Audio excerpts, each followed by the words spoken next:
इतका सॉफ्ट उत्तप्पम तुम्ही कधी खाल्लाय का? हा उत्तप्पम नॅचरल पद्धतीने सॉफ्ट कसा बनवायचा, तोही विदाउट इनो आणि सोडा. चला तर मग रेसिपीला स्टार्ट करूया. मी इथे 1 कप रवा घेतलेला आहे, बारीक रवा घेतलेला आहे. तसंच 1 कप रवा घेतला तर हाफ कप तुम्हाला दही घ्यायचं आहे. दही आपलं नॉर्मल फ्रीजमधलं थंड दही घेतलं तरी चालेल. दही घट्ट कसं बनवायचे ह्याची पण रेसिपी आपल्या चॅनलवरती आहे, मी लिंक देते, तुम्ही तिथे जाऊन नक्की चेकआउट करा. आता हे आपलं चांगलं मिक्स करून घ्यायचं. याच्यामध्ये गाठी नाही राहिल्या पाहिजे, त्यासाठी थोडं पाणी हे करून हे असंच 5 मिनिटासाठी ह्याला रेस्ट होऊन द्यायचं आहे, कारण आपला जो रवा आहे तो फुगला जाईल. आता 5 मिनिटं झालेली आहेत. हे जे बॅटर आहे ना ते आपण एका मिक्सरच्या भांड्यामध्ये घेऊन ते आपण बारीक करून घेणार आहोत.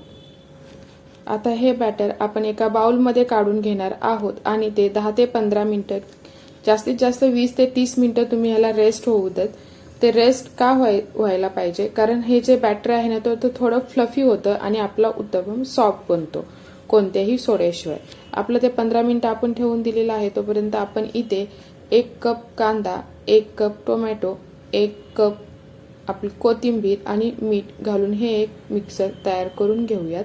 आता तुम्ही ते बघू शकता, आपले 20 ते 30 मिनिटं मी ह्याला असंच ठेवून दिलं होतं.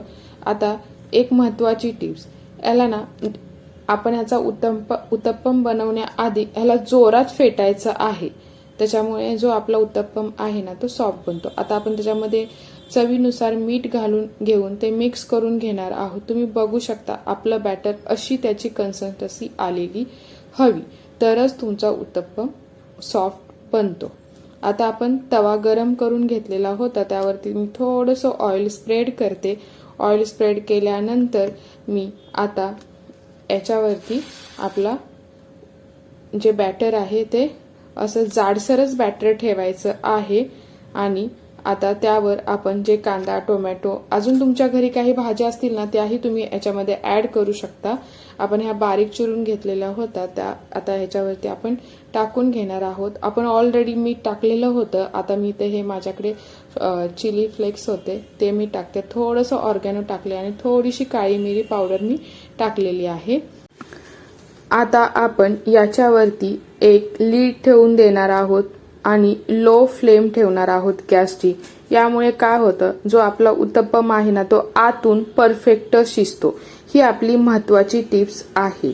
आता आपण ही लीड अशीच 5 ते 10 मिनिटं ठेवून हा चांगला शिजवून घेणार आहोत. 5 ते 10 मिनिटं झालेली आहेत. आपण आता ह्याला पलटून पुन्हा खालची बाजूनी भाजून घेणार आहोत. त्यासाठी पण मी परत लीड ठेवलेली आहे. आता 1 ते 2 मिनिटांमध्ये आपला हा खालून पण चांगला असा क्रिस्पी सॉफ्ट उत्तप्पम रेडी आहे.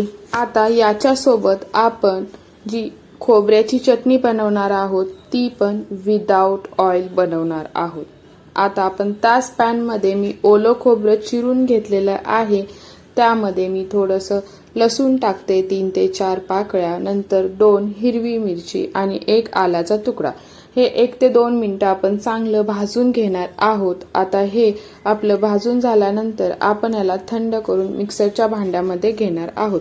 मिक्सरच्या भांड्यामध्ये घेऊन आपण त्यात 3 ते 4 कढीपत्त्याची पानं, थोडीशी कोथिंबीर आणि हे बारीक करून घेणार आहोत मिक्सरला. मी यामध्ये थोडंसं गरम पाणी 1 चमचा वापरलेलं आहे. तुम्ही बघू शकता आपली मस्त विदाउट ऑइल चटणी रेडी आहे.